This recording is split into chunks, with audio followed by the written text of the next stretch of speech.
Good afternoon.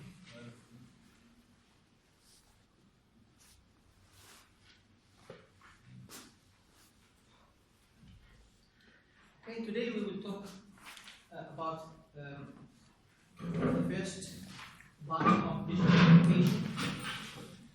When we have, if our signal source is analog, then the first thing we need is to convert it from analog format to digital format. And this process is called this sampling theorem. So we'll start with the sampling theorem, sampling the signal, time domain, take samples in the time domain. We will discuss the conditions required to take those samples. And after that, we study the quantization process, okay? And then how to put the signal in the format like in BCM or in other digital formats. Okay, so we have seen this block diagram before about when we have analog signal, then we need to have sampling for this analog signal, take samples, and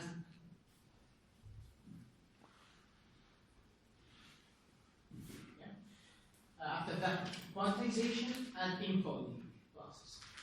So this is the formatting process in digital communication. If the signal is already in textual information, like the signal comes from the keyboard, for example, this is textual information already, so we don't need to have sampling and quantization, so we just go to the encoder. If the signal is already in digital format, then directly it goes to the pulse modulation. After that, we have this bit stream now, in this part. We have the pulse modulation, transmission, channel, then the receiver, demodulation, detection, and then for the digital format, it will be directly in digital form. It is already in digital, but if the signal is in analog format, then we need to convert back from the digital format to the analog format. This is what we will discuss in details today. Okay. The simplest form to represent any information is in binary. Binary means that we have only two different signals. So the signal is represented by, for example, S0 and S1. So any signal can be represented by two formats, S0 and S1. As we know that it is like logical level when we say 0 and 1, for example. This means that two different symbols, S0 and S1. We can also represent the signal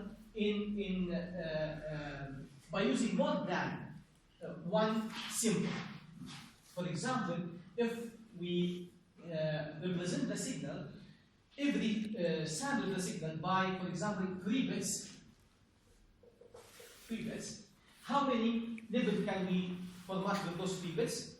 This is 2 to the power 3. We have 8 levels. So we say that this is 8 array format of signal format. It is because they put this array because for the 2 levels we say that it is binary. So they took this array and they put whatever here. So we have, if we represent every sample by 3 bits, then it is 8 array. If we represent every sample by 4 bits, then we have 16 array and so on. Okay? So generally it is called M array format in this case. If M is 2, then we have binary and we might have the multiple of 2, the power of 2. Okay. Now we need to have the sampling process. The signal is continuous in time. And in digital format, we need to specify the signals at specific instance of time.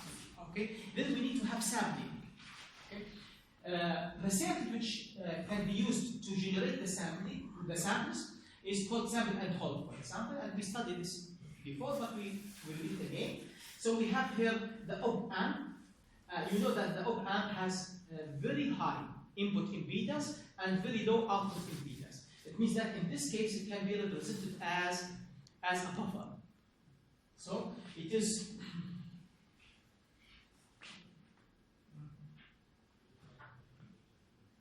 okay.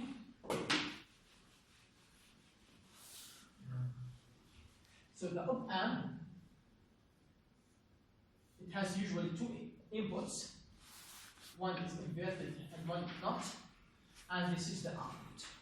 Okay. When you connect the output by the input, okay, and the input impedance is very large, we talk about ideal op-amp. The output impedance is very low. The gain is very large. Okay, with these characteristics, the signal that you put here, for example, if you have here V input here, okay. So in order, because we have negative feedback, so in order to keep the signal working in the right operating point, the input voltage, this is, if you call this is V plus and this is V minus, they are almost equal. They are almost equal. Because if V plus more than V minus, this signal difference here delta V, if it is greater than 0, what happens? When you multiply this signal greater than 0 with gain equal to infinity, about very large, the output will be like stuck to the maximum, saturated to the maximum voltage. For example, if we have here plus V DC and here minus V DC, for example, or 0, then the output will be at VDC in this case, so it will be saturated. Okay, so in order and when this be very large, what happens? This will be as input again, so the voltage will be a negative side because the gain was a positive side. V plus was greater than V minus, so this will make the output equal to the maximum VDC. Then this will be the same as V minus. So now V minus is greater than V plus. This will make the voltage output to be at the minimum. So the minimum is 0 or minus VDC. Then again it will be repeating until it reaches to the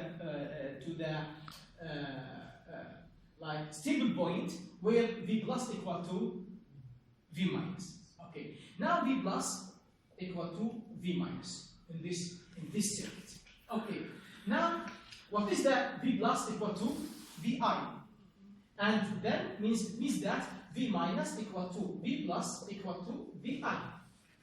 Okay, but V minus is the same as V output. Means that the V output equal to the same as V input. Okay, it is called buffer. It is called buffer. Why? Because the output is the same exactly as the input, but in the same time, the input and the output are isolated from each other. Because the input has infinity impedance and the output is 0, so there is no direct connection between the output and the input. Because the impedance is almost very infinity, means that the input current I input almost 0. Okay? So this is called that using this op-amp as buffer circuit. Then the input signal will be the same here at the output. And then we have here this transistor, Q1, where the transistor is connected on. It means that V1 or Y1 will be the same as the input applied on this capacitor. Okay? Assume in the beginning that the capacitor is discharged, so it is 0 voltage here.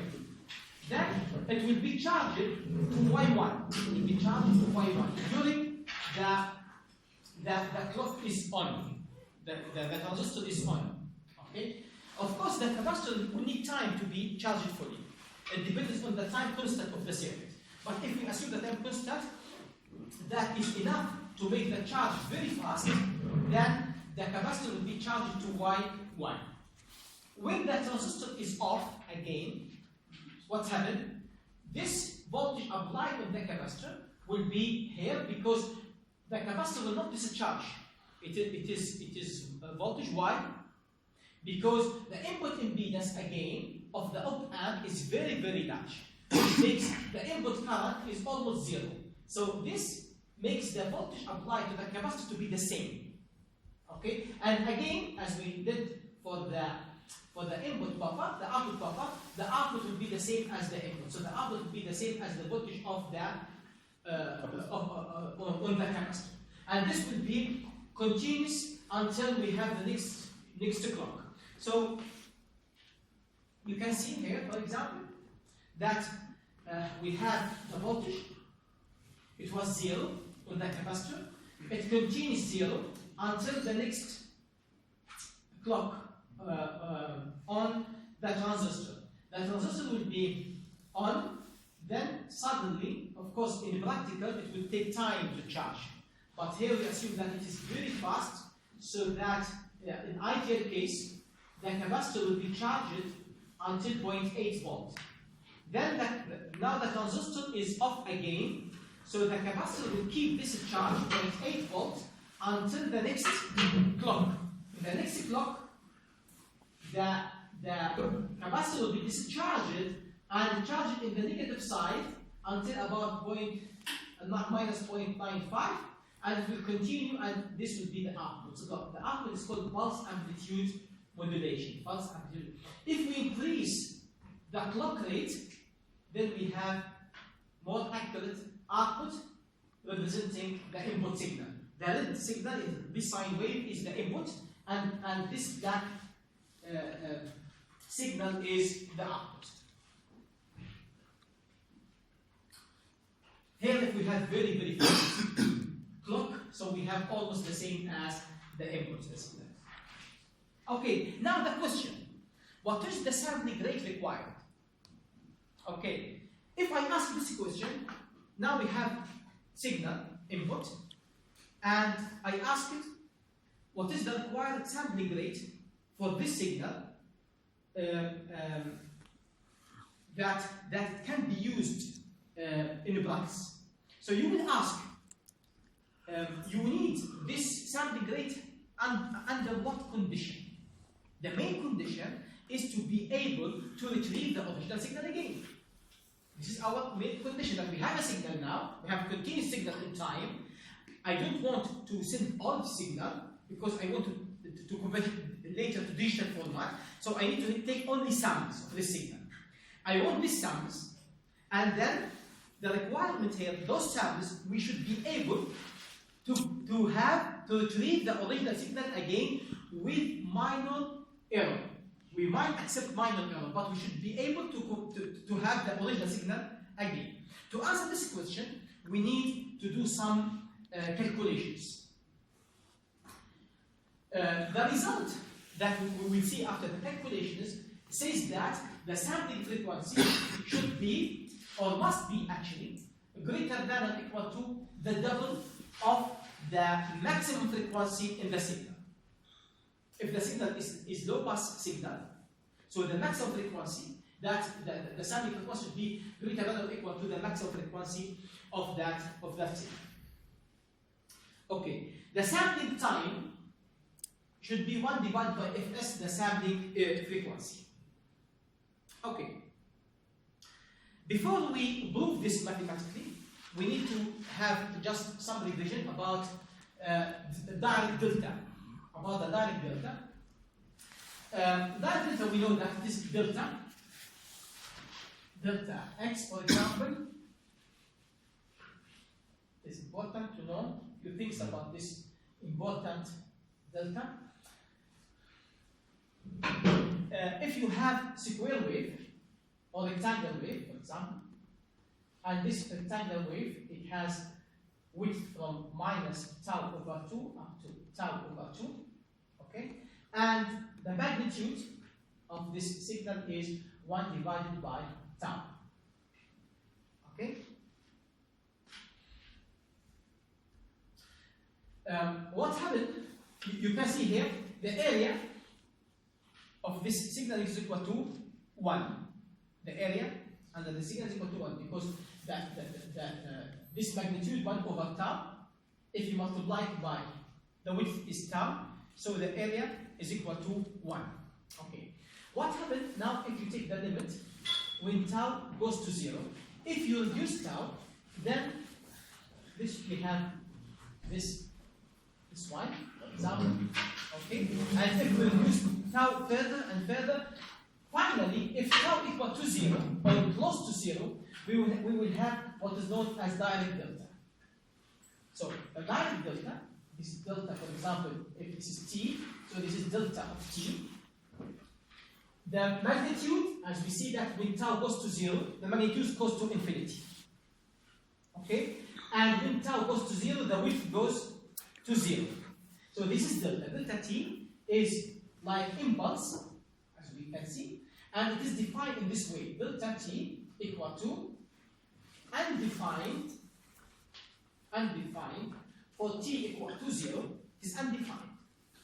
If it is not correct to say infinity, just we say undefined. It is very, very large. Okay? And it is equal to 0 elsewhere. This is the definition of delta. Delta of t is undefined for t equal to 0, and it is 0 elsewhere. Okay? And the integration from you can say from minus infinity to infinity, or you can say for any interval including this delta. For any interval including this delta. So the integration, let's say from minus x to x for delta of t, dt is equal to 1. As we said that the area equal to 1. So the integration of delta t dt from minus x to x for any x greater than 0. For any x. As far as you select it in order to include this delta, so the area is always equal to 1. Okay? What is the shape of delta of t minus tau? It will be the same actually. It is like this is t, but this delta will be shifted by tau. It will be like this one. So it is here tau, and it will be shifted by tau. Okay? This theoretical signal, delta, it has a lot of applications, especially in signal processing. In reality, maybe you can assume that that lighting is some kind of delta also, because it is very strong and it takes very short time. The time can be few micro or even less than, maybe nanoseconds, but the power is very, very high. Okay, so it is very, very small, so it can be represented like electric discharging. It is also can be represented by direct delta. Okay, now, yes.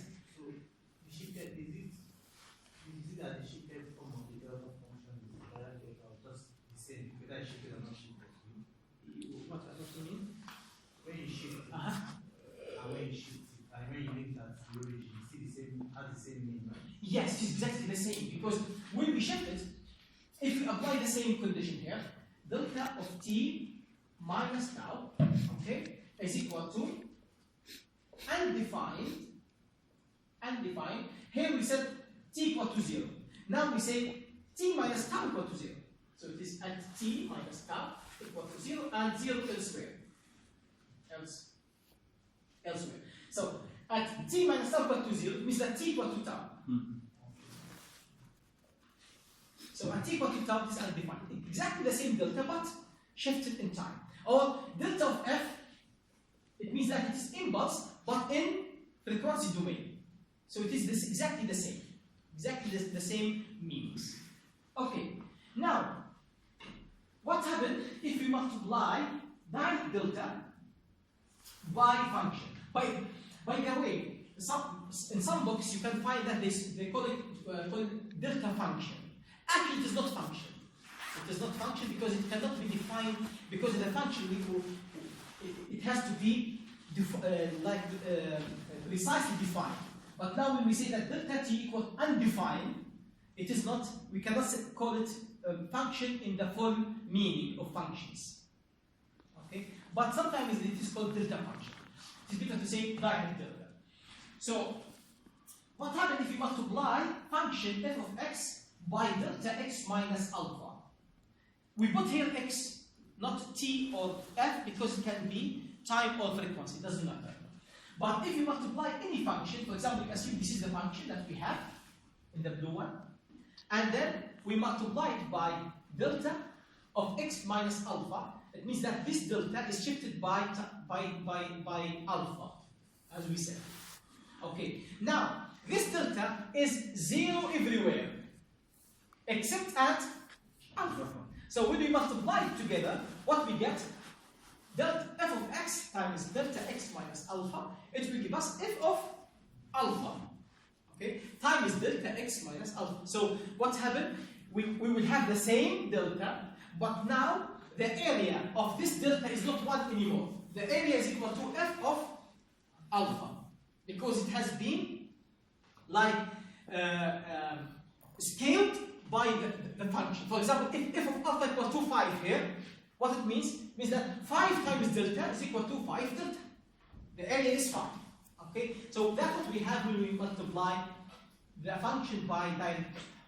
Now, if you integrate this, if you integrate this delta, and you have the integration limit like between alpha minus and alpha plus, and in general we can say that from fixed to infinity, you can put any time here, as far as it is including the delta, then f of alpha is not function in x, so we can take it outside the integration, and this integration of delta equal to 1. So it will be 1 times f of alpha, then we have f of alpha. This is called sampling theorem, or sampling form. It means that if you have any function changing with time, and you want to have a sample at certain alpha, you multiply it with delta, shifted by that time, the output gives you the function value at that time. Okay? And this is the multiplication. What about the convolution? The convolution of any function with direct delta. Okay, now we have the function f of x, as you can see, and then we have the direct delta, which is the same, is shifted by alpha. This x could be time and can be frequency also, so it doesn't matter. So it's f of x convolved with delta of x minus alpha. Here we assume that we have this is f of x, so it is limited between minus x0 up to x0. Okay? And now we will make the convolution. We just substitute this by the convolution integral. We know the convolution integral. The convolution integral is the integration. F of x, we make it f of lambda, okay, times delta. We remove x and we put again like lambda minus x here. Okay? So it becomes lambda minus, then minus x, it becomes like minus x plus alpha again. Okay, and just to remind you about this this convolution, I am sure that you still remember it, but just do it this way. So we have f of x and convolve it with delta, let's say of x without alpha, for example. If it is in this way, so the convolution says that it's integration from infinity to infinity, f of lambda times delta of like if it is function x, so it becomes like lambda minus x dx. Okay? So, but here we don't have only x, we have x minus lambda. So simply, instead of x, we put here x minus lambda. So it becomes that minus x minus becomes plus alpha dx. And we can take this minus sign as a common, and we put here as minus. Okay? So this is what we have here. Okay. Again, we apply the theorem that we saw in the previous slide. When you have integration for the function f multiplied by delta, simply you remove this lambda and you put it as the shift of lambda. So I put the shift of delta here, x minus alpha, then it becomes f of x minus alpha. Okay, now means that if I convolve any function with delta of x minus alpha, the result will be f of x minus alpha. It will be f of x directly, but it will be shifted by alpha. What it means means that the convolution of this function with delta of x minus alpha, it gives you the same function but shifted by alpha. So this is the difference, convolution and multiplication. In multiplication, you can see, in multiplication, we got the function, not shifted, but the value of the function at the shift of delta. And the convolution, it gives the whole function, but shifted all by the value of alpha. Okay, this should be clear. Okay, now we come to the sampling. I will start sampling by ideal sampling. In the ideal sampling, we assume that we can generate this like stream of direct delta. Again, direct delta, as I said, it is some theoretical signal which is not it is not easy to generate. Okay, but if we assume that we have the stream of direct delta, and we have one direct delta every ts second. So ts, 2ts, 3ts, and so on. And we have this stream from isomeric to infinity. And then if you multiply this stream of the direct delta by the signal x of t, we have the signal now in time domain, we multiply these signals together, what we got? We got the same stream of direct delta, but now the area of every direct delta, it will be the same of the signal at that value. As I said in the previous slide, with just multiplication now, we talk about multiplication. Okay, so now we have those direct, this will be the result. What happens when you multiply this direct delta with this signal time domain? You have sampled signal. The signal will be, this is the result. The result that we have only samples of the original signal, ideal samples. Just ideal samples. Okay. Now let us see what happened in the frequency domain. Yes, please. So I think that analog signal x of t would then be digital after you multiply by. It is not digital yet. It is sampled. Yes, this is sampled. Digital will be we make quantization. We need to make quantization because now every sample, it can be any value. But if you quantize it with different levels, then we have the digital format. But this is the first step. We need to quantize the signal in time. It is sampling. And then quantize it in amplitude. Then it is called the quantization. Okay? So we have now the sampling, as you can see, the samples. Now in frequency domain, if we assume that this signal x of t is finite in frequency, from minus fm up to fm, as you can see it. So it is finite in frequency. Okay? Now, we have a stream of direct delta in time domain. You can prove, and this is approved actually in the next slide, and you can study it later, that the frequency representation, or this one in the frequency domain, it will be, it is Fourier series actually, because we have stream. So the Fourier series of the stream of impulses will be also stream of impulses. Okay, in the frequency domain. So we will have the same impulses here. But in the time domain, we have impulse every ts second. In the frequency domain, we will have impulse every fs second. What is fs? Is 1 over ts. Okay? Is 1 over ts. So fs is 1 over ts. It means that if you take sample every 1 millisecond, if you take sample every 1 millisecond, so ts equal to 1 millisecond, it means that the sampling frequency fs will be 1 kilohertz. 1 divided by 1 millisecond, it will be 1000. Okay? So here we have another impulses, but it will be separated by fs, fs to fs to fs, and so on. Okay, now what we said here in time domain, we multiply the signals. We multiply this signal by the stream of impulses. It is multiplication. The multiplication time domain, it is what in frequency domain? Convolution. Yes. It means that now we convolve this with the stream of pulses. Okay, now we, as we saw in the previous slide, when you convolve a signal with impulse, it makes shift for all signal. Okay, now again we convolve this frequency domain signal, the frequency domain, the frequency shape, convolved with a stream of impulses. It means that if this stream is simply just like summation of delta of f minus n fs, and n can be from minus infinity up to infinity.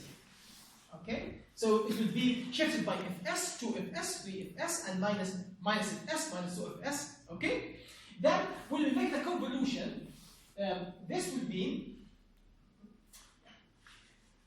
simply like summation from n minus infinity to infinity delta of f minus nfs convolved with the original signal x of f. Okay? The convolution can be taken inside a summation. So it will be summation from n minus infinity to infinity of x of f convolved with delta of f minus nfs.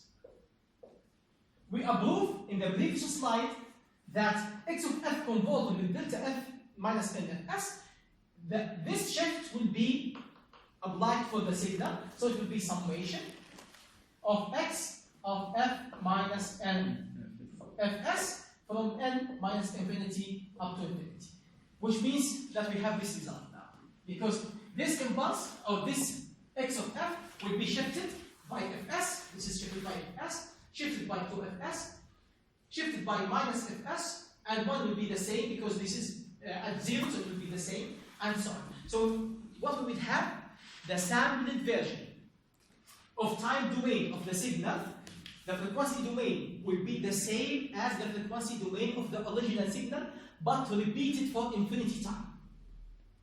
Repeated for infinity time, and it will be repeated every fs. Every fs is the sampling frequency.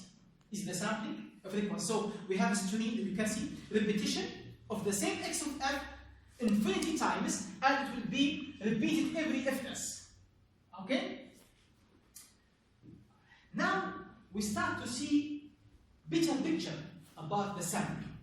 Now, in time domain, we cannot see much here. But in the frequency domain, now we can see what happened. Okay. I said in the beginning, our condition or our criteria about sampling, that we should be able to retrieve the original signal when we want. Okay. In order to retrieve the original signal when we want, we have to keep this shape. Means that, for example, if you have this signal now, and I asked you that I want the original signal again, simply, if we have ideal filter, we can say that we use low pass filter, ideal low pass filter, then I can take this part alone, then we have the original signal again. Okay? Of course, it is not that easy in this way, but this should how it should work. Okay?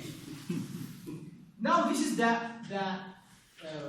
proof, but it has been already done in the previous slide, but this is for the general case.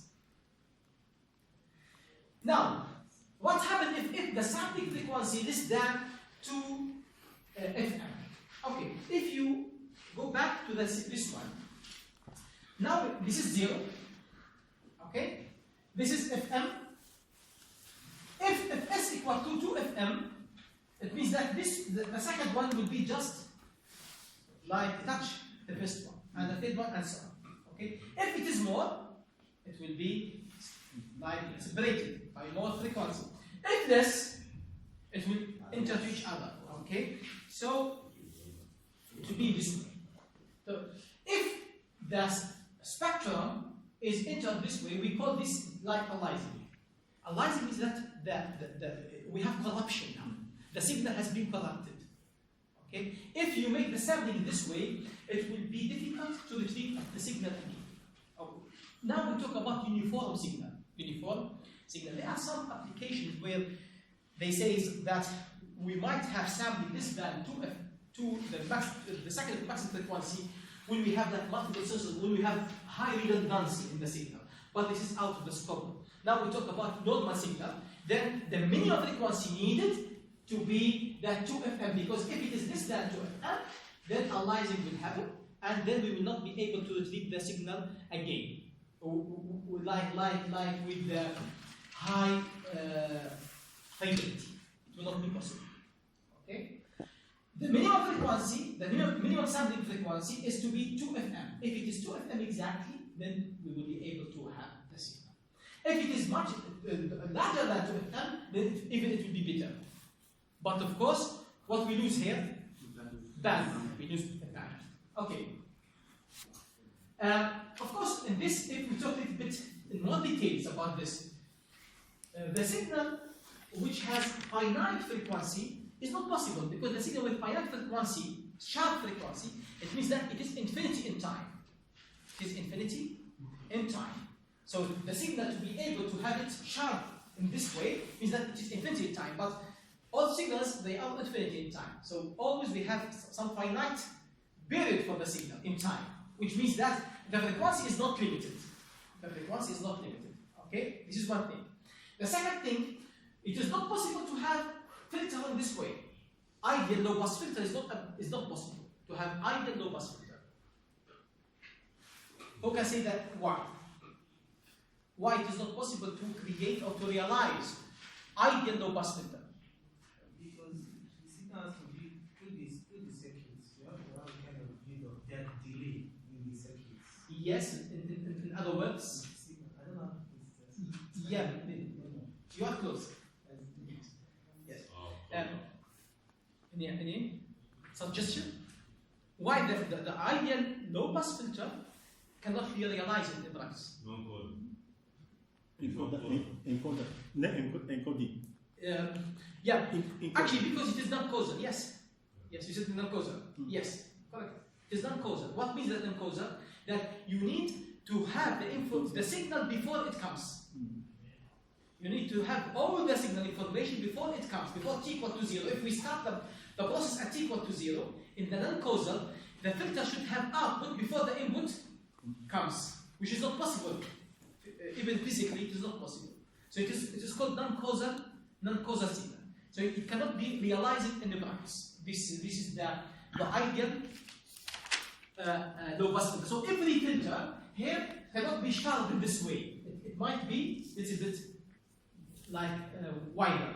In this case, if it is slightly wider in this way, so we will have part of this second spectrum in the original spectrum, which makes also some kind of interference. Okay, so how can we solve this? By making the sampling more than 2 FM, more than 2 FM to keep some distance. So in general, they use as a rule of thumb, they use 2.2 FM, but actually it can be even more sometimes, can be even more. But the minimum frequency is 2 FM. There is no question about 2 FM. Okay, more is better, but how much it depends on the application. Okay, we will talk later about the oversampling.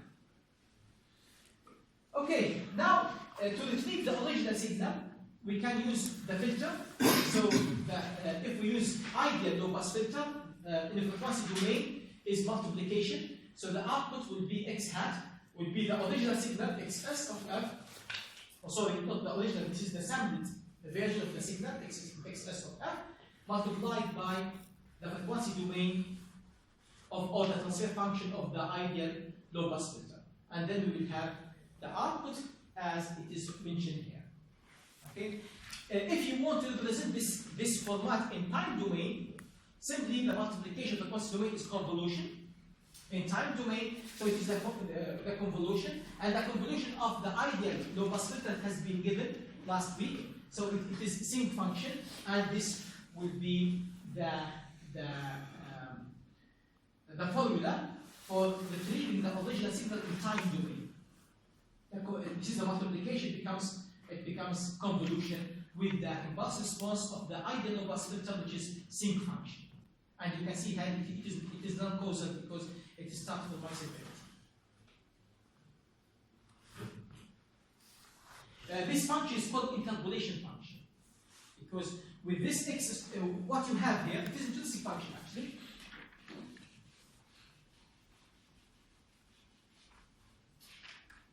What we have samples.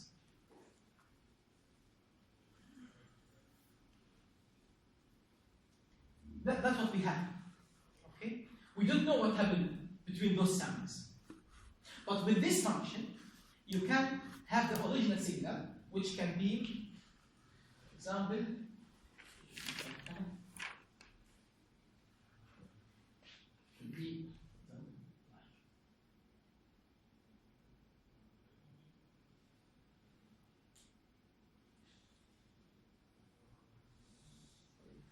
so the output of this interpolation function, you will have the original signal again. So we can retrieve the original signal from the sampled version, from the sample. Okay? Could we do that?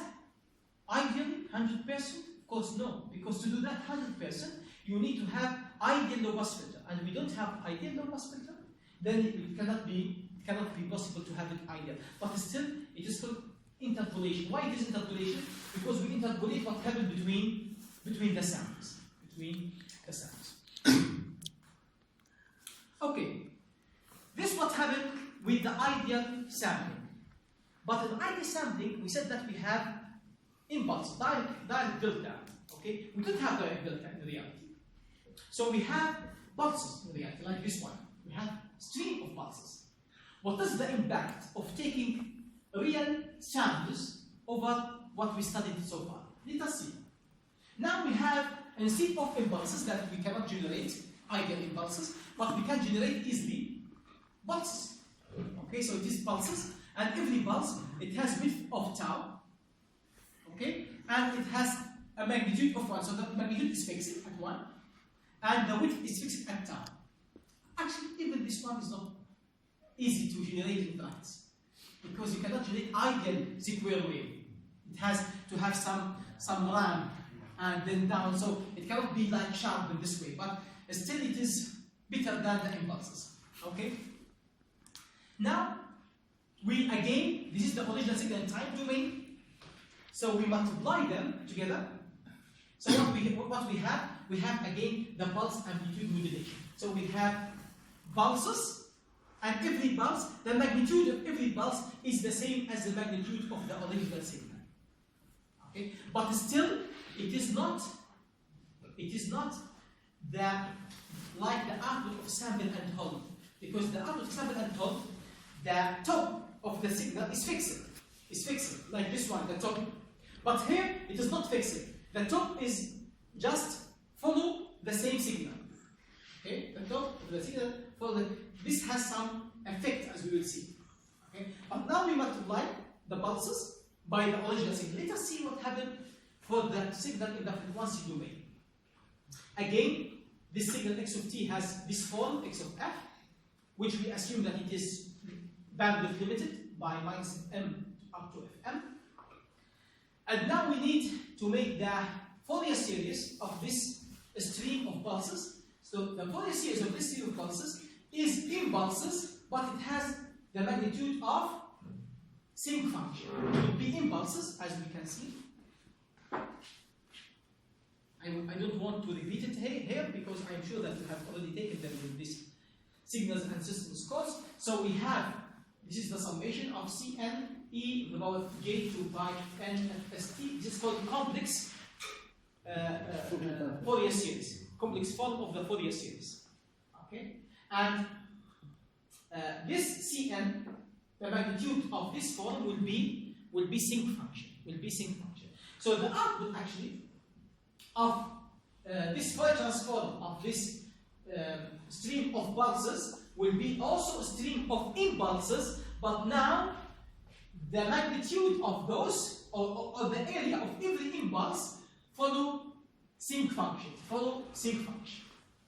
Okay? This is only the difference. So the difference between the ideal sampling with the practical sampling. In the ideal sampling, we have a stream of pulses, but with fixed area. Now we have clear. So you just on off. Of course, you will not do it yourself. You just put here, for example, transistor, and put some transistor here. Then you can on off this operation by using pulses. Okay. If we have someone that switch on off the light, then we have sampling. Okay. this is the proof. Now, the last point here in this process is what is the impact of the flat top? Because if we go to this sample and hold output, you can see the output is flat. It's not following the same signal like this one. Now, if you make on off, then the output will be the same as the input during the time of being on. Okay, but this is not the case of sample and hold circuit. To see the impact of that, we can make a little trick. What we did, if we go to the ideal sampling, this is the ideal sampling that we have. They said now in the time domain, if you make convolution of this output that you have, this is the output that we had, okay, after the multiplication. If we make convolution with this output with pulse in this way, you can see now we have the output. It is samples like in this way, depending on the signal. The magnitude or the area of every sample depends on the original signal. Okay, this is in time domain. This is in time domain. Now, if you make convolution with this signal with one pulse in this way, and this pulse has magnitude width, for example, of time, what happened? This pulse will be repeated everywhere. This same pulse will be just as we said. Making convolution function with delta, it will make the function just shifted by the same delta. So when you make the convolution between this pulse, only one pulse, we call it B of t, for example, with this stream of impulses as the output of our sampling, the output will be in this way. So we have pulse, we have here another pulse, we have here pulse, pulse. So we have, this is the sample and hold output. So we, instead of impulses, we have now pulses with that output. Okay. So this is the trick that we do. Just we convolve this signal with pulses. Okay. But convolution with pulses, what will be the effect of in frequency domain? Convolution time domain is what in frequency domain? Is multiplication. Okay, so I convolve this one, okay, with B of t. When you have only one pulse, it is a frequency transform is same. So when we make this convolution here with pulse, it means that this frequency will be multiplied by sync. So at the end of the day, what we have the same x s of f, but corrupted now, corrupted by the sync function, corrupted by the sync, because this will be multiplied by the sync function. What is the shape of the sync? The shape of the sync, it has this form, as we know. It has this form. Okay. So in order, and this is 1 over tau. If you take tau very small, then this will be almost like straight line. A straight line, it will have no effect on the spectrum. Okay, so but still we have little corruption about this flat top over the spectrum as it is explained here. Okay, but remember always that as a rule of thumb we might use this 2.2 FM. In exam or in exercises you can solve as you like with just 2 FM or 2.2 FM. Okay, unless something else required. But remember, in some applications we need to use oversampling. In some applications we need to use oversampling. Sometimes it can be very critical to use oversampling, like in some applications in control and automation. Because when you have sampling, remember, when you have just sample and then TS, it means that waiting the next sample. And some control application, the system can go in instability because of this large delay. So sometimes we need to have very fast sampling in order to keep the system stable when we have in the digital control, for example. So in some applications we need to have oversampling. Also, we will see that oversampling can improve the quality of the signal, as we will see later. Okay. We will talk little about quantization, then we take a break. The quantization, yes, please. The oversampling, what about the bandwidth? In that case, if you have to oversample, what about the bandwidth? Of course, it will be increasing large, and this is the payoff that we have to do to have the oversampling, to have the benefits of oversampling. Oversampling, we have beta signal oscillation. Okay, we have this delay, but the cost is larger bandwidth required. Yes. Yes. Yes. Can we go back to the slide? Yeah. Here, this is for the first signal, we have the low pass. Yes. Something close to the original signal. Yes, it should be actually exact. It should be practically, ideal should be exactly the same as the original one. Yes. But then the other ones are not.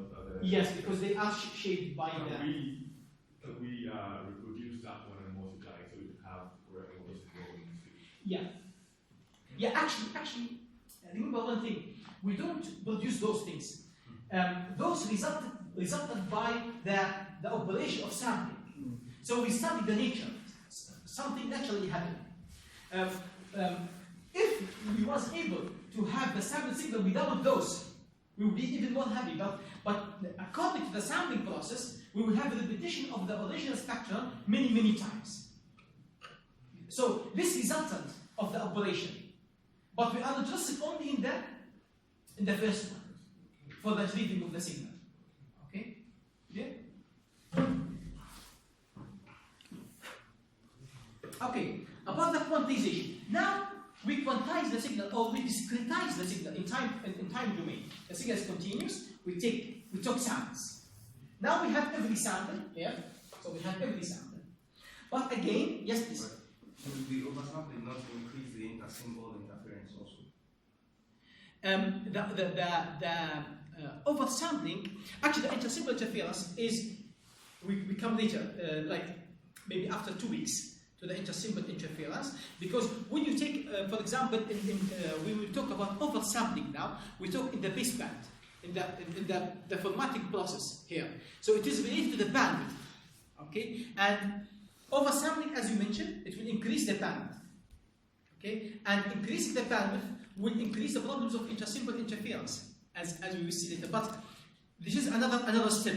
We will come later to it, okay? Okay, now about the quantization. If we have the signal, assume that the signal is from -3 volt up to 3 volt. The original signal, I mean the analog signal, is from -3 volt to +3 volt. Okay? Swing from those two levels. Now, the first step, we took samples. So we have now some samples of the signal. Like every some time. Of course, it shouldn't be this way because if it continues up to the other part, but we make it in this way to become easier to study. Okay, and so on. Now we have this sample, and maybe we have another sample here. Sample. We have this sample here also. So it is from -3 up to +3. Okay. Now every sample, the magnitude can be any value from -3 volt up to +3 volt. From -3 to +3, we have infinity number of levels. We have infinity number of levels. So if you want to send it from -3 volt to +3 volt exactly 100%, you will need infinity number of levels. Because it can be, for example, 1.567 300 1 4 7 9 8 plus. You need to go to infinity accuracy. But of course, there is no sense here. Okay? We need to send in digital communication. We have finite number of sets. We have finite number of digits that we can send. Okay. If you divide from -3 up to +3 to like 4 levels, it is small number of levels, because 4 levels means that 2 levels here and 2 levels here. If we divide them uniformly, means that we have one level at, for example, here, maybe two levels in this way. Okay, we have 3, we have in the middle 1.5, we have here minus 1.5, and we have minus 3. So every signal greater than 0 and less than 1.5, we approximate it, for example, or less than 0.75, we approximate it as 0. If we have level at 0, for example. Otherwise, we approximate it to 1.5, and so on. But now we have finite levels. We have finite levels. Okay, you can say that I want more accurate, then I divide it to 128 levels, or like 500 levels. But it is better to have multiple of 2 power, because later we need to convert it to digital format. Okay, so it can be like 128, 256, 512, 1024. You can select whatever you like, the number of levels. As you increase the number of levels, you have more accurate result. But now we have digital format.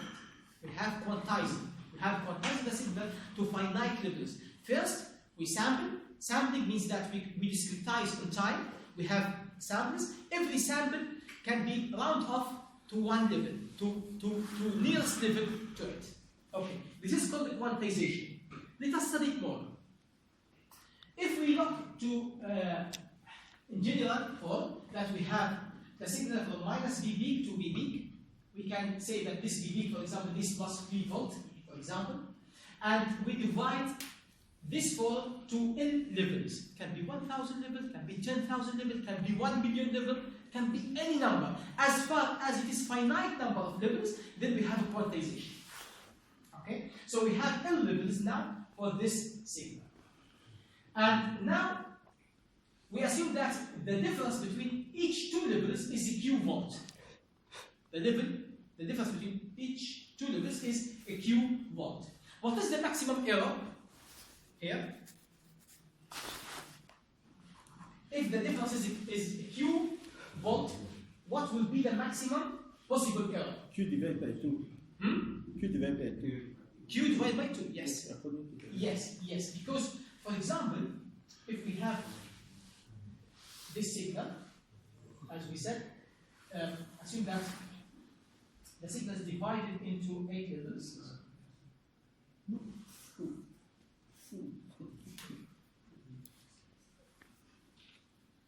Okay. And now we have this signal. The difference now between each 2 levels is Q volts. Okay? Now, if I want now this sample, I want to approximate it. Here it is clear that it should be rounded to the upper one. Okay? This one should be to the lower one. What is the maximum error? If we have here, in the middle is Q over 2. This is Q over 2, and here will be also Q over 2. The maximum error, if the signal was just in the middle, because if it is in the middle, it can be approximated to the upper level, Q, and the error will be Q over 2, or to the lower level, and the error also will be Q over 2, and this is the maximum error. This is the maximum error which can occur. So the maximum error of this quantization is equal to Q over 2. It can be from minus Q over 2 up to plus Q over 2. Okay. Now we come to some probability and random variables. If the signal is swinging or is like distributed in this magnitude uniform way, means that it can be in any level with equally likely in any level. Okay, what it means? It means that the error shape will be uniform from minus Q over 2 to Q over 2. Why? Because the signal is uniform. Okay, the signal is uniform. So the signal changing uniformly in all levels from minus V peak up to plus V peak, it changes in uniform way. Okay, what I mean by uniform, if the signal, for example, it changes more in these levels, more than other levels, then it is not uniform. Okay, so but if the signal moving over all the magnitudes with equally likely to be in each level, it means that the error will be uniform distribution from minus Q over 2 up to Q over 2. The minimum is minus Q over 2, and the maximum is plus Q over 2 in this way. we know that this is uniform distribution, and then because the area should be 1, so the magnitude should be 1 over q, because this is from minus q over 2 up to q over 2. If you take the average error, it will be 0. So the average error of this signal will be 0. What is the average power? The error power, so it is sigma squared, or the variance, equal to expected value of e squared minus the mean squared. The mean is 0, so this will be 0. And then we take the expected value of e squared. If you solve this one, this will be the result. So the result is a q squared over 12. This will be the average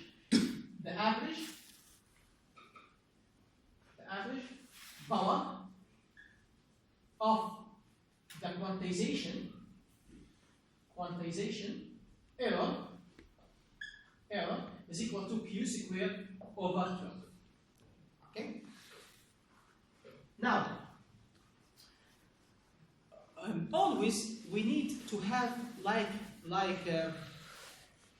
measure for quality. Always, in everything. I mean, if you want to go and buy washing machine, you will need to have some criteria to select. Yeah. So you don't. Otherwise, how can we know this is better than that? Some people, if some people they don't know anything, then they look to the more expensive. They thought that the more expensive should be better. The best one. Okay. But usually for those who have knowledge, they should have some criteria to measure. For example, what is the criteria that we can measure for the washing machine? For example, power consumption, this is one. Yes, revision per minute, the rotation per minute. What else? The duty means that may be related to the name. For example, Siemens is well known that reputation is good. For example, LG is also good. For example, so you can. This is a reputation. Yes. What else? Reliability, which is also related to the reputation. What else? The size of it? The size, of course, depends also. Yes. What else? The price. Yes. For example, you make some optimization that you have to maximize the criteria that you have, but the cost is then equal to some money. Yes. What else? Come on. Capacity. The capacity is mentioned. Yes. The durability of the material. Yeah, it's mentioned also. Noise. Noise, yeah. Noise. Yes. You don't want something that your neighbors start to do. So, I mean, you have some criteria. Also here, in communication, always we have to have some criteria to measure the quality of something. So the criteria that we usually use in communication, like signal-to-noise ratio or energy per noise spectrum, as we will see. So here we need to have the signal-to-noise ratio to know that what is the global quantization we use. Okay, the signal-to-noise ratio is the power of the signal divided by the power of the noise. We know now the average power of the noise. Okay, one way to have the peak power of the signal. The peak power of the signal is V peak squared.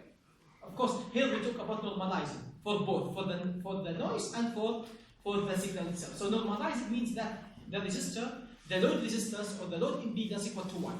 Okay, so V peak squared equal to V peak to peak divided by 2 squared. Okay, now V peak to peak, we said that we divide the signal to N levels. Okay, so the total, it means that V peak to peak equal to L times Q, because every level is a Q volt. Every level is a Q volt. And we divide all of them to L levels. It means that the total V peak to peak, for example, if it is minus 3 volt up to 3 volt, it means that in this case V peak to peak equal to 6. So minus 3 up to 3. Okay, V peak to peak equal to L times Q. Okay, then we have NQ divided by 2 all squared. This will be L squared, Q squared divided by 4. Now if we divide the peak voltage or the peak power of the signal divided by the average noise power, then it will be L squared, Q squared divided by 4 divided by Q squared divided by 12. Q squared cancels Q squared, and then 4 with 12 equal to 3, and we have 3 L squared. So the signal-to-noise ratio equal to 3 L squared. It directly depends on the number of levels that you use. Okay? So it is L3 L squared. Okay, we take this example. If we have, for example, he said here that what is the required number of levels to get peak signal to oscillation equal to 50 dB. By the way, this usually in the exams, this is one of the guaranteed questions. Yes, that it is very useful because usually there is not that much that we can do. We just put it in this form. So what the problem that some students can lose also lose. This is a problem. The problem some students lose. Both have to confirm. Yeah. Yes. So you can see that it is here it is SNR equal to 50 dB. Means that the signal oscillation equal to 10 to the power 5. Remember to convert from dB to linear scale. It's important.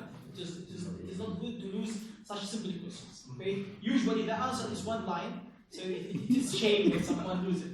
So it is 10 to the power 5, and this is equal to 3L squared. Then we can find the number of levels. So the number of levels is 183. How many bits you can use to represent 183? You take log 2 for 183. It will give you 7 point something. But we have to have integer. So we have to go to the ceiling, to the upper integer. So you cannot have 7.2 bits, but you can have 8 bits.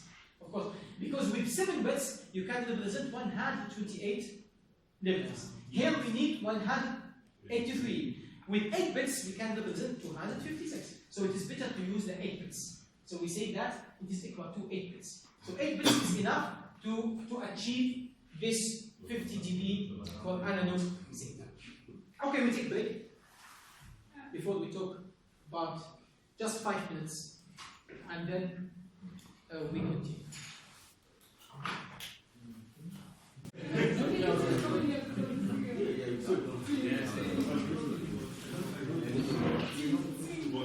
Okay, let us continue. We talked about the quantization, and we said that the quantization, the first part, we assume that the signal is uniformly distributed over the whole magnitudes. But in reality, this is not the case. In reality, we have usually non-uniform signals. So, if we assume a signal where the magnitude of the signal is this CDF, okay? So you can see, for example, that about 90% of the time, the signal will be less than 1.5 volt. Here the magnitude of the signal is between 0 up to 4 volt. Okay? But if you see to the CDF, the current distribution function, that it is random signal. The signal is random.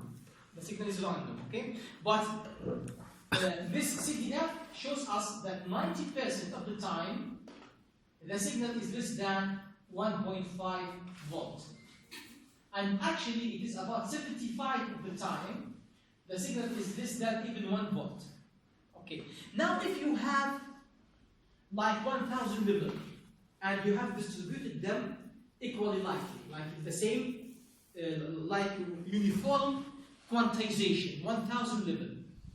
What it means, the signal is from 0 up to 4 volt.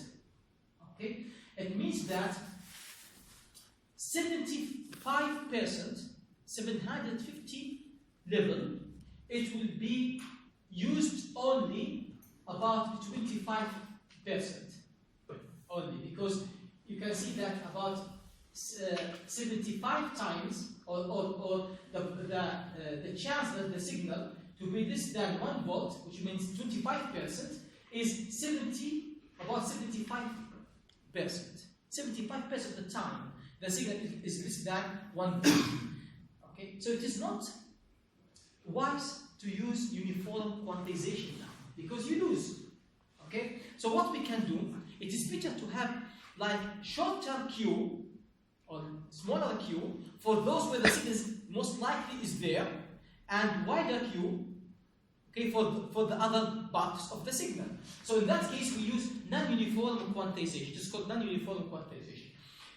Nowadays, it is possible to do it easily, this non-uniform quantization with this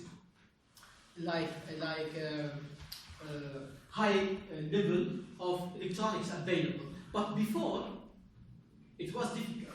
So how did they do that before? Actually, they used the compressor. They compress the signal, the non-uniform signal. They compress it to be like uniform. Okay. Then after this uniform quantization in the receiver, they expand it again. So they use compression of the signal, and expanding. They call it combanding together. Combanding means that compression and expansion. Okay, so when the signal is non-uniform, like the signal is, like for example, in some parties, we have a lot of the signal here, percentage, high percentage, and low percentage for the above. We compress the signal to be like uniform in the whole magnitudes. Okay, and then, but the compression or the compression means that we corrupt the signal. It is some kind of corruption, the compression. And then we need to expand the signal again to remove any corruption happened. So you can see this in this way. So this is the uniform quantization. This is one kind of non-uniform quantization, but again we use the combanding, which is compression and expansion. And we have actually two standards available. One is called mu-low compression, which is mainly used in North America, and A-low compression, which is used usually or commonly in Europe. So we have two kinds of compression available in the standards for many years ago. Okay? And actually most of the digital formats now, they use, you can set any of those standards. This is the mu-low compression. You can see that we use len logarithmic function to compress the signal. And this is the A-low compression, also to use this logarithmic function. Okay. Now we have sampled the signal, we have quantized the signal, then we want to have the digital form of the signal. I will solve a simple example here to see how to do that. Assume that you have voice signal, okay, and voice signal, and you use filter for this signal to be from, let's say, from 0 to 5 kilohertz. Okay? Then you have sampling this signal, sampling process, then the quantization. Okay? First thing that you want the signal to noise ratio for this quantized signal to be let's say 60 dB. Okay? And the question now, what is the bit rate? Because now after quantization and you have the encoder, assume that you use BCM encoder, plus code modulation, then what will be the bit rate in the output? Bit rate. Okay. Now the signal is 5 kilohertz. What is the sampling frequency?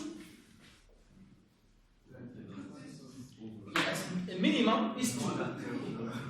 The minimum is 2 times 5, or 2.2, or you can say 2. So 2 times 5 kilohertz. So the minimum sampling frequency is 10 kilosample per second. Okay, we have 10 kilosample per second. Okay. Now they said that the second part, they want the signal ratio to be 60 dB. What it means? It means that 3 L squared should be at least 60 dB. It is 10 to the power 6. Anyone with calculator can compute L here. So L equal to the square root of 10 to the power 6 divided by 3. What will be the result?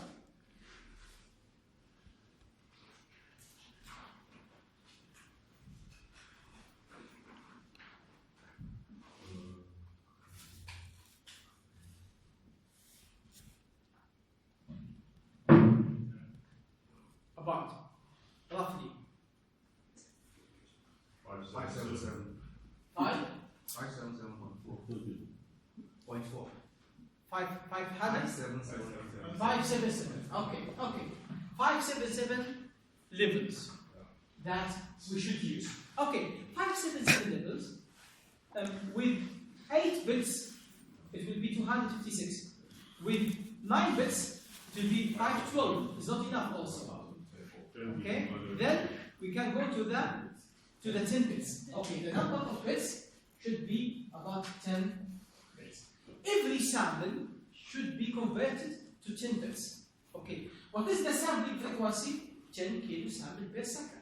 Every sample is 10 bits. What is the bit rate? 10 times 10. So the bit rate equal to 10 bits per times 10 kilohertz or kilo sample per second. The result will be 100 kilobit per second. 100 kilobit per second. Clear?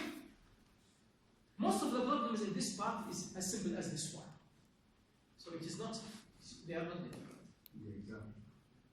The exam, because it's something else.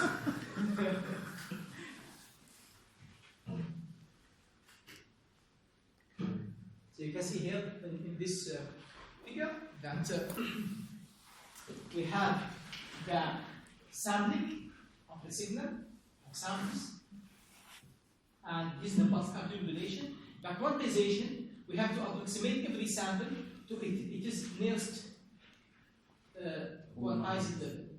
So here, for example, this is closer to 1, this one is closer to 6, this one is closer to 3, and this one is closer to 0, and then we generate the bits, like this will be 001, 110, 011, and so on. Now we have the BCM sequence, or the digital format of the original signal. Okay, the oversampling, as we mentioned at the beginning, that we might have also oversampling, and there are some reasons for the oversampling. As we mentioned about the delay in the control system, for example, digital control system, or also the signal oscillation can be better because this is the from minus q over 2 to q over 2. This is the distribution of the errors, or the quantization error. The quantization power, the quantization post-packet density, the quantization noise, the post-packet density of the quantization noise will be also similar, like this, okay, from minus fs over 2 up to fs over 2. This is the post-packet density, okay, of the noise, of the quantization noise of the Q. Okay, the frequency domain. Okay.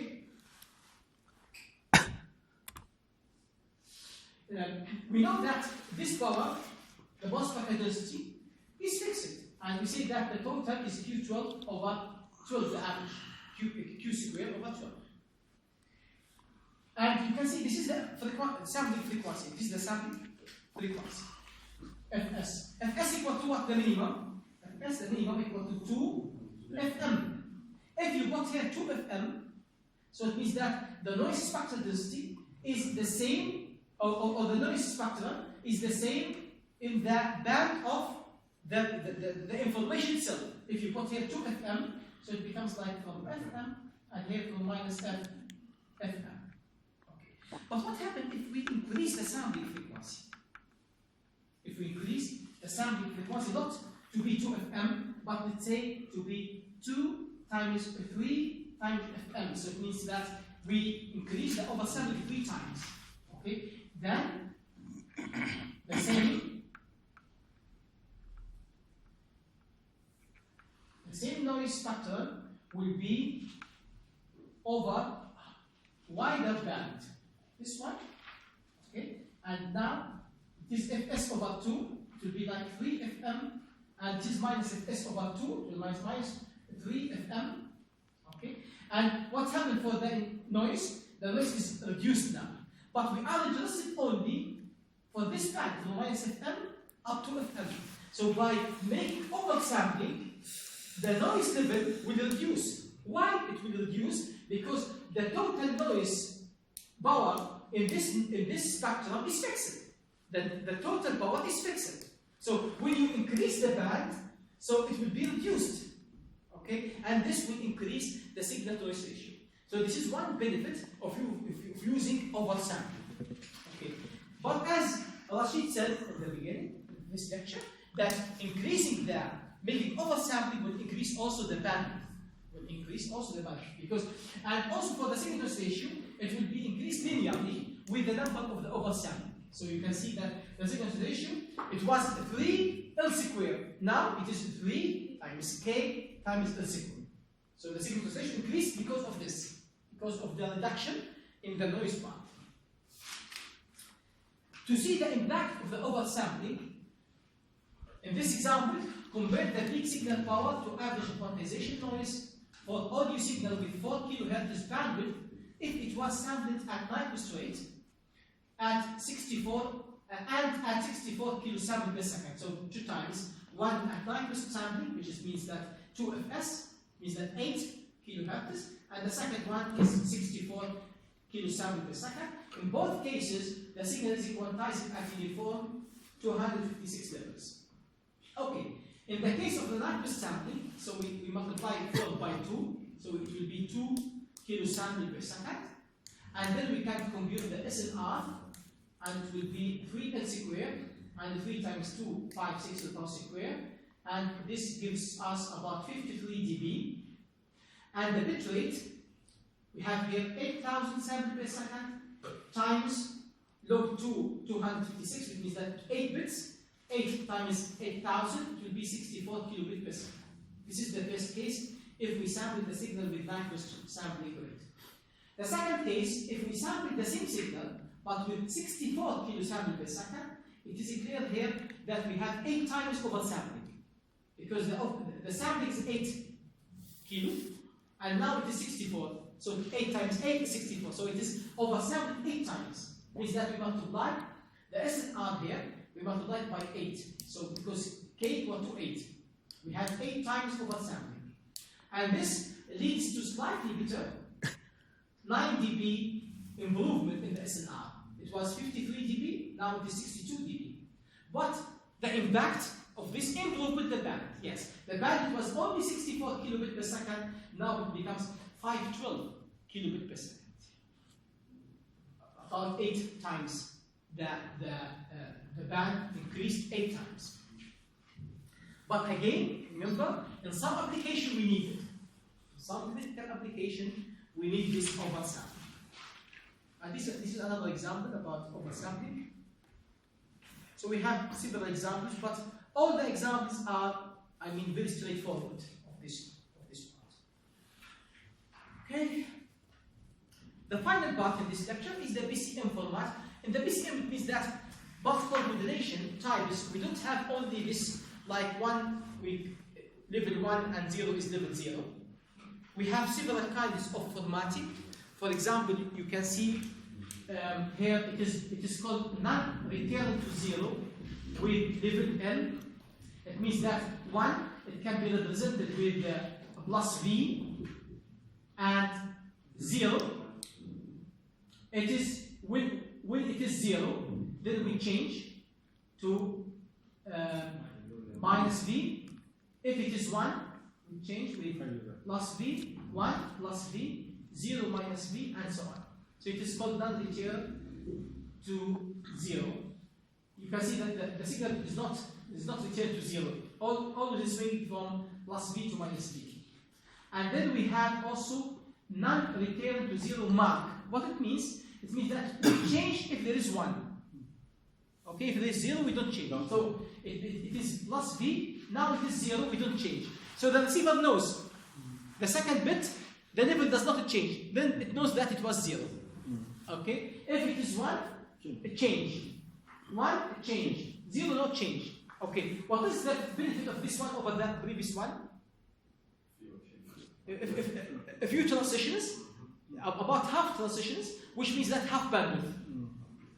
Half bandwidth. Okay? But what is the impact? More DC. We have DC value here. If you can find that the DC value, it has higher DC. So if you use this one like inside like some circuit where you have transformer, for example, then it is not useful, because in the transformer, if there is DC value, it will not pass through the transformer. Okay, or you have like capacitors or something. So it depends, of course, depends on the frequency. But in the low frequency, this one has higher DC value. And if you have circuit which with DC blocking, it might not work. So this is not the Theorem to zero space. It is the same, but it will change with 0, not with 1. It is just the reverse of the previous one. Here it is unipolar, return to 0. So if it is 1, within the same bit, you send 1, 0. Okay? In the middle. So if it is 0, you send nothing. 1, you send 1, 0. 1, you send 1, 0. What is the good thing here? It can be used for synchronization, because you know that exactly the change will be in the middle of the bit. Okay? So you start the bit, and then in the middle of the bit there is change. Means that you can use this for synchronization process. Actually, we have similar, like unipolar, return to 0, bipolar, return to 0. So if it is 1, it is 1, 0. If it is 0, it is minus V, 0, and so on. So we have similar kinds of formats, and we have actually much more other kinds of formats. And every one has certain applications. One of them, few of them, they have higher immunity against interference or noise. Some of them they use for synchronization process, and so on. So, but the explanation, you can find them in the slides. What is the impact or what is the application for everyone? So it is good to read them. Okay. Here we have in the slide 58, we have few examples about the synchronization, about the sampling, and this will be also in the tomorrow exercise session, so you can solve more about those exercises, about the science. Okay. They are solved actually, but you can discuss them together. By the way, during the exercises session, when you have questions, you can discuss them with the teachers, okay? And if there are some questions, which, especially later when we come to like more serious parts of the course, so if you have questions that you don't know together, then you can bring them to the class. Then we can discuss them together. For example, if you have one problem, solve it. If you are not satisfied by the solution of such a problem, then we can solve them together in that class. Okay? Any questions?